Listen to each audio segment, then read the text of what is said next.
Dan beralih ke informasi selanjutnya, sudah diprediksikan dari tahun lalu oleh para ekonom dan ahli bahwa China sebagai salah satu raksasa dagang global akan lebih dulu merasakan dampak dari perang dagang dengan Amerika Serikat. Luka akibat perang sudah mulai terasa dan nampak terutama bagi China sendiri.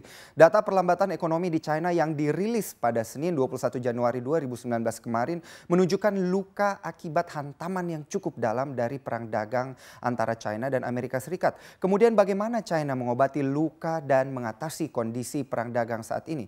Selengkapnya akan kita bahas bersama raksasa dagang mulai tumbang di Squawk Box CNBC Indonesia pagi ini. Mari kita lihat dan kita review sedikit kondisi pertumbuhan ekonomi di China dari tahun ke tahun. Dan berikut adalah data pertumbuhan ekonomi di China dari tahun 1990 hingga tahun 2018. Di mana pertumbuhan ekonomi China pada periode kuartal keempat tahun 2018 di sini diumumkan sebesar 6,4%. Di sini secara kuartal, data 6,6% ini adalah secara year on year. Dan dengan demikian pertumbuhan ekonomi sepanjang tahun 2018 adalah seperti yang sudah saya sebutkan tadi berada di angka 6,6%. Yang menjadi laju terlemah di China sejak tahun 1990.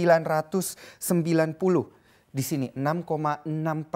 Tetapi ini sudah bukan lagi hal yang mengejutkan karena sudah diantisipasi oleh para pelaku pasar. Pertumbuhan ekonomi tahun 2018 yang sebesar 6,6% ini ternyata sudah sesuai dengan konsensus yang dihimpun oleh Reuters. Para analis juga menyebutkan bahwa tanda-tanda perlambatan sebenarnya sudah terlihat beberapa bulan terakhir ini, seperti aktivitas perdagangan yang lebih sepi dan yang terburuk adalah meningkatnya angka pengangguran. Gambaran ekonomi China yang beragam juga menjadi tanda di mana aktivitas industri meningkat signifikan hingga 5,7% di sini pada bulan Desember tahun 2018 atau melampaui ekspektasi sebesar 5,3%. Tetapi yang cukup aneh di sini adalah keberagaman informasi tersebut di mana investasi aset hanya meningkat 5,9% di sini. 5,9% atau lebih rendah dari harapan yaitu sekitar 6%. Di mana realisasi investasi ini adalah yang terendah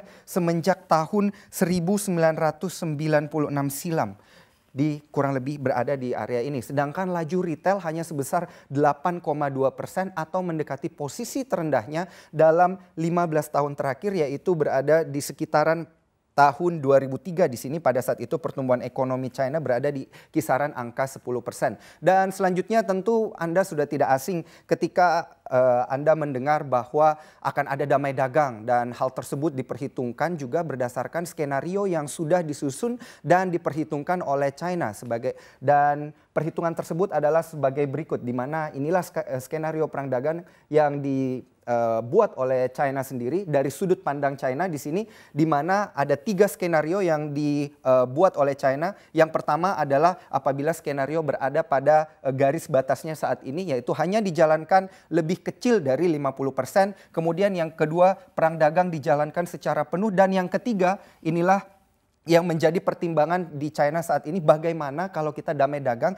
atau deeskalasi saja di mana perang dagang itu tensinya diturunkan lebih kecil dari 20% di sini. Ada 3 perbedaan di mana saat ini yang sudah terjadi adalah ada perlambatan ekonomi di kisaran 0,5 hingga 0,8%. Kemudian investasi dan supply chain di sini juga mengalami perlambatan. Dan kemudian yang terburuk adalah adanya PHK sebesar 1 hingga 4 juta orang. Nah, apabila dilanjutkan ke perang dagang yang penuh di sini 100% perang dagang di mana Amerika memberikan 25% tarif kepada seluruh produk ekspor dari China dan tentunya akan dibalas kembali oleh China, maka akan ada 1,6 hingga 2% perlambatan ekonomi yang seperti yang sudah Anda lihat pada slide sebelumnya. Dan yang kedua sama juga investasi dan supply chain di sini akan terpukul PHK 2 kali lipat lebih berat daripada perang dagang yang sudah dijalankan saat ini yaitu 2 hingga 8 juta orang. Tetapi apabila terjadi deeskalasi damai dagang di sini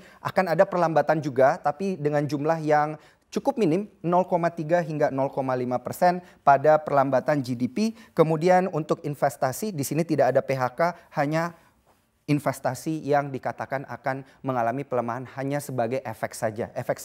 efek samping dari perang dagang yang selama ini sudah dijalankan. Dan berikutnya, dalam memadamkan api perang dagang yang sudah terlanjur berkobar ini, pemerintah China kemudian melancarkan beberapa stimulus yang dianggap akan mampu mengantisipasi. Yang pertama adalah damai dagang yang seperti sudah saya sebutkan tadi, di mana China memberikan penawaran untuk menaikkan impor produk asal dari Amerika Serikat selama 6 tahun ke depan dengan nilai total mencapai sekitar 1 triliun dolar Amerika Serikat yang tujuannya untuk membuat neraca dagang antara China dan Amerika Serikat di sini impas pada tahun 2024. Karena pada tahun 2018 kemarin China membukukan surplus neraca dagang senilai 323 miliar dolar Amerika Serikat.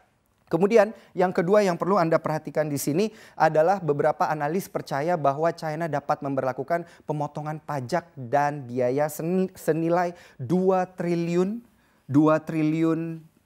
Chinese yuan di sini. Selain itu China juga diyakini akan memperbolehkan pemerintah daerah untuk menerbitkan obligasi khusus di sini dengan nilai yang sama, yaitu sekitar 2 triliun Chinese yuan juga yang sebelumnya banyak digunakan untuk membiayai proyek-proyek penting. Kemudian stimulus yang terakhir adalah Bank Sentral China yang menyuntikkan dana senilai 560 miliar Chinese yuan atau setara sekitar 83 miliar dolar Amerika Serikat ke perbankan melalui operasi pasar terbuka, di mana suntikan yang sebesar 560 Chinese yuan ini, 560 miliar maksud kami, merupakan yang terbesar dalam sejarah China. Dengan likuiditas yang kian longgar, kemudian suku bunga kredit diharapkan bisa ditekan di sini dan memacu laju perekonomian China sehingga pertumbuhan ekonomi China ke depannya dapat meningkat.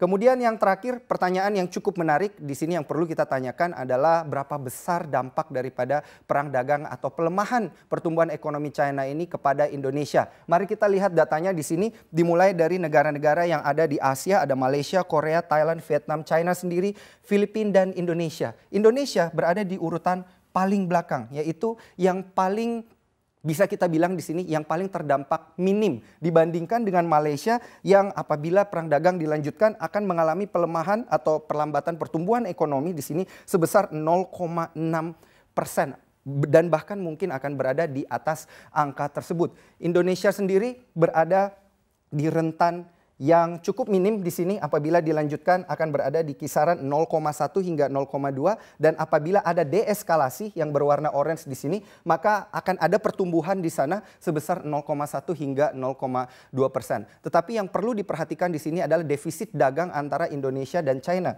Jadi ini bukan merupakan suatu kelegaan bagi Indonesia tapi harus diperhatikan defisit dagang di mana defisit dagang terbesar antara Indonesia dan China adalah senilai 11 miliar dolar Amerika Serikat. Di mana ekspor berada di kisaran 40 hingga 47% dan impor berada di 70%. Inilah yang harus dipertimbangkan. Dan dampak perang dagang saat ini sudah di depan mata dan salah satu raksasa dagang seperti yang Anda sudah lihat sudah mulai tumbang. Yang tersisa saat ini adalah apa yang akan dilakukan oleh negara-negara lainnya untuk mengantisipasi agar tidak bertambah korban.